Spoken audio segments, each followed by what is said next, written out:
అందరికీ నమస్కారాలు. నా పేరు వసంత. నేను పొదిలి నుంచి వచ్చాను. సుభాష్ పత్రిజీ గారికి అనంతకోటి నమస్కారాలు.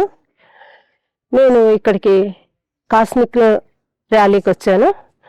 గురువుగారు 6 సంవత్సరాల నుంచి మౌనంగా ఉన్నారనే ఒక విషయము నాకు సుగుణా గారు చెప్పారు. ఆ సుగుణా గారు చెప్పంగానే సుగుణా గారు, విజయలక్ష్మి గారు వాళ్ళిద్దరూ వస్తున్నారు. నేను అవకాశం చూసుకొని రావటం జరిగింది. అవకాశం ఏమిటి అంటే నాకు పనులు 2 తీశారు, కుట్లు కూడా పడ్డాయి. 2 రోజుల ముందుగానే కుట్లు ఊడదీశారు.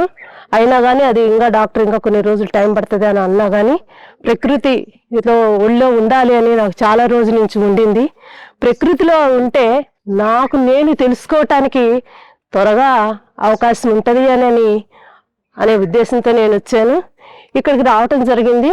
వచ్చిన కాడి నుంచి కూడాను ప్రకృతి ఒళ్ళో ఆనందంగా నేను గడిపాను ఒక 6 రోజుల నుంచి. అంటే నోటితో చెప్పలేనమాట. అంటే ఎలా చెప్పాలి, స్వీటు తింటే తీగా ఉంటుంది, ఎవరికి వాళ్ళు తింటే తీగా ఉంటుంది, కానీ ఒకరు తింటే నాకు తెలియదు ఆ తీపితనం.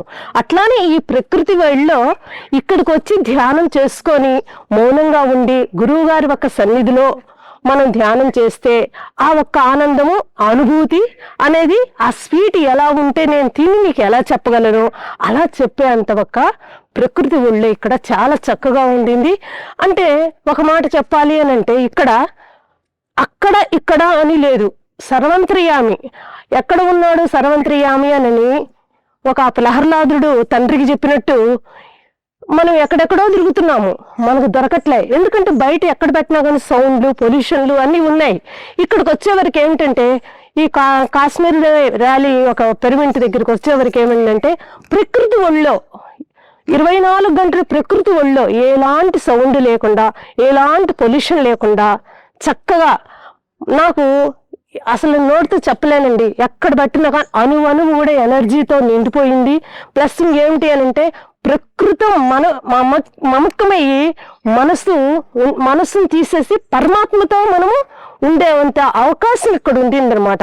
ఇక్కడ ఉండే అవకాశాన్ని సద్వినియోగం చేసుకుంటే నాకు తెలిసి జీవితం అనేది ధన్యమైపోయిద్ది. ప్లస్ ఏంటంటే మనము మనసు నుంచి విడిబడి పరమాత్మకు దగ్గరగా ఉండే అవకాశము ఉంటుందని నేను అనుకుంటున్నాను. ఇంకొకటి ఏమిటి అంటే ఋషికేశ్ వెళ్ళినప్పుడు అక్కడ దయానంద సరస్వతి ఆశ్రమం దగ్గర అక్కడ గంగ అనేది ఉండిందనమాట. గంగ ఉన్నప్పుడు అక్కడ మనం పండుకున్నప్పుడు ఓంకారం అనే ఒక సౌండ్ వినొస్తూ ఉంటుంది అనమాట మనకి. అదే ఒక అనుభూతి నాకు ఇక్కడ మహావతార బాబా గృహ దగ్గర నాకు ఆ అనుభూతి కలిగిందనమాట.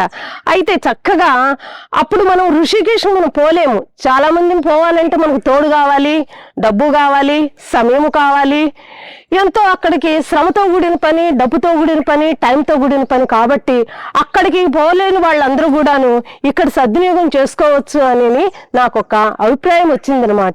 అయితే ఈ ఒక్క అవకాశాన్ని మటుకు వదులుకోకుండా చక్కగా అందరూ వీలున్న వరకు ఇక్కడ వచ్చి అమ్మ ప్రకృతి ఒళ్ళో, ప్రకృతి అంటే ఎక్కడో కాదు, భగవంతుడు అంటే ఎవరు? సర్వంత్రియామి అంటే ఆత్మ అన్నా, పరమాత్మ అన్నా, ప్రకృతి అన్నా, కాలము అన్నా అన్ని 4 ఆ భగవంతుడే, ఆ సర్వంత్రియామి. మనము ఆయన్ని చూడాలి, ఆయన దగ్గర మనం చేరాలి అని అంటే ఇది గొప్ప అవకాశం అన్నమాట. ఈ అవకాశాన్ని నెల 5వ తారీఖు నుంచి 11వ తారీఖు వరకు పెట్టారు. ఈ పెట్టిన అవకాశాన్ని అందరూ సద్వినియోగం చేసుకుంటే జీవితమే ధన్యమైపోయిద్ది. ఏ టెన్షన్లు ఉన్నా కానీ, ఏ ఒక్క సమస్యలున్నా కానీ, ఆరోగ్యపరంగా కానీ ఈ మనసు కూడాను మెల్లమెల్లగా ఈ బాహ్య ప్రపంచం నుంచి, ఈ సంసారంలో నుంచి బయటపడి ఆత్మకు దగ్గరగా అయ్యే అవకాశం ఉంటుందని నేను కోరుకుంటున్నానండి. ఈ ఒక్క నాకు అవకాశం ఇచ్చినందుకు థ్యాంక్ యూ.